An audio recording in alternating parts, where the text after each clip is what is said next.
In this video, we are going to look at how vapor pressure changes when you add a solute to a pure solvent, and that is going to be Raoults law.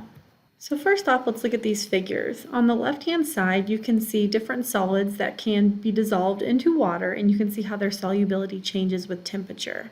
And then on the right-hand side, you see this figure which shows the relative solubility of gases at different temperatures.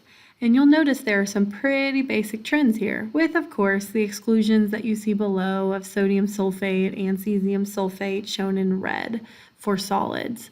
But all in all, there's a pretty good trend. So if you were to answer the questions, what happens in a solid as you increase the temperature? As you increase the temperature, what happens to that solubility? Well, it typically increases, with those few exceptions we looked at a second ago.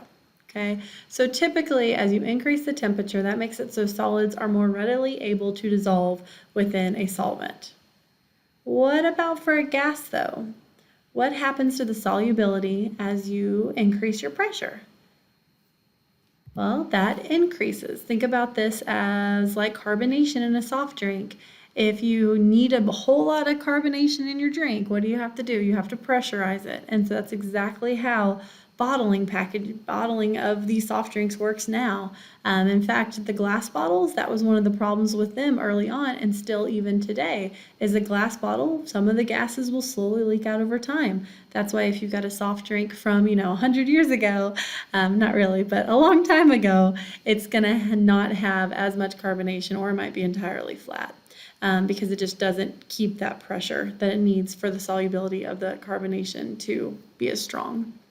And then what do you think for the last question here? What happens to the solubility of gases as you increase the temperature? It decreases. And that was exactly what we saw in these graphs here.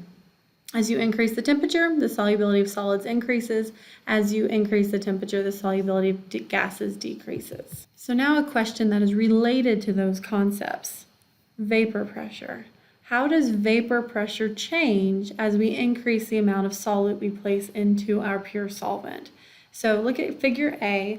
Figure A shows what would happen if you take two beakers and you put them inside of a container, a sealed container.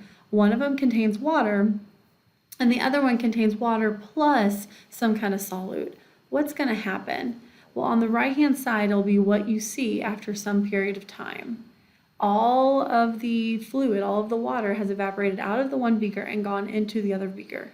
Now, is that some kind of magic, some kind of craziness going on? No, it's science.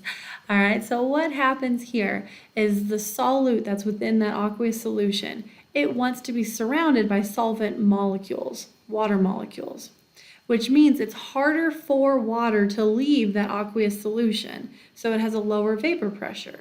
So as equilibrium is being established outside of the beaker, your water is going to evaporate from the surface and then it's going to want to recondense back down. But instead, when it goes to recondense, it's going to recondense with the aqueous solution because that is desiring more of the water molecules. Because you've got this whole equilibrium going on. Normally at equilibrium, your rate of evaporation is equal to your rate of condensation. Well, adding that solute made it so the water molecules were essentially evaporating out faster out of the one container and then recondensing down more readily within the aqueous solution.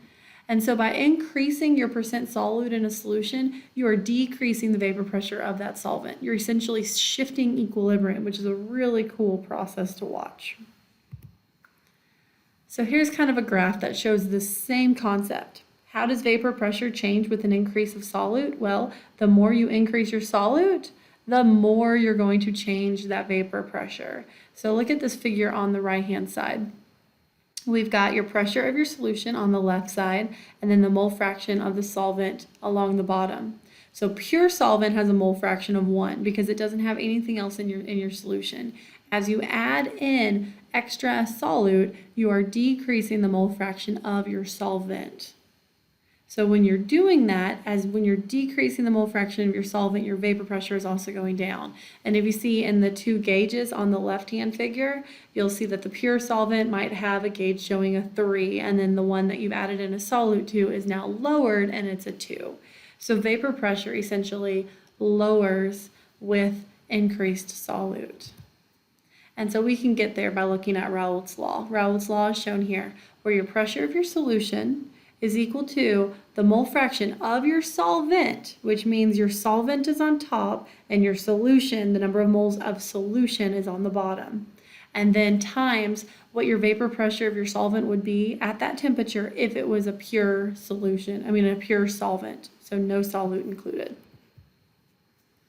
Now, how might this figure here change for an ionic compound versus a covalent compound? In the next couple of videos, we're going to explore this process and see what happens.